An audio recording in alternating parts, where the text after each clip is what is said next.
বিশ্বজুড়ে তুমুল জনপ্রিয় বলিউড বাদশা শাহরুখ খানকে চিনতে না পেরে সামাজিক মাধ্যমে তীব্র সমালোচনার মুখে পড়েছেন এক কুইজ প্রতিযোগী। অস্ট্রেলিয়ার একটি টেলিভিশন কুইজ শোতে শাহরুখ খানের পেশা নিয়ে করা প্রশ্নের ভুল উত্তর দেওয়ার পর থেকেই বিষয়টি নিয়ে শুরু হয়েছে ব্যাপক আলোচনা। ভাইরাল হওয়া এই অনুষ্ঠানের একটি স্ক্রিনশটে দেখা যায় প্রতিযোগীর সামনে প্রশ্ন রাখা হয়েছিল, শাহরুখ খান কোন ক্ষেত্রে তার প্রতিভার জন্য বিখ্যাত।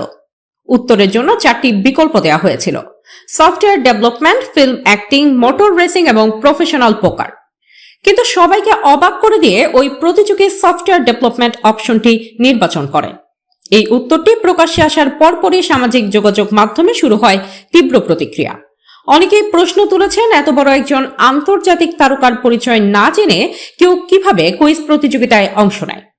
শাহরুখ ভক্তদের একাংশ বলেন, যাদের সাধারণ জ্ঞান এত কম তাদের এমন প্রতিযোগিতায় অংশ নেওয়াই উচিত নয়। তবে সমালোচনার মুখে পড়ে ওই প্রতিযোগী নিজের ভুলের ব্যাখ্যাও দিয়েছেন। তার দাবি, তাড়াহুড়ো করতে গিয়ে তিনি ভুল বোতামে চাপ দিয়েছিলেন। তিনি আসলে জানতেন যে শাহরুখ খান একজন বিশ্বখ্যাত অভিনেতা। তবুও নেটিজেনদের অনেকেই তার এই ব্যাখ্যা মেনে নিতে রাজি নন।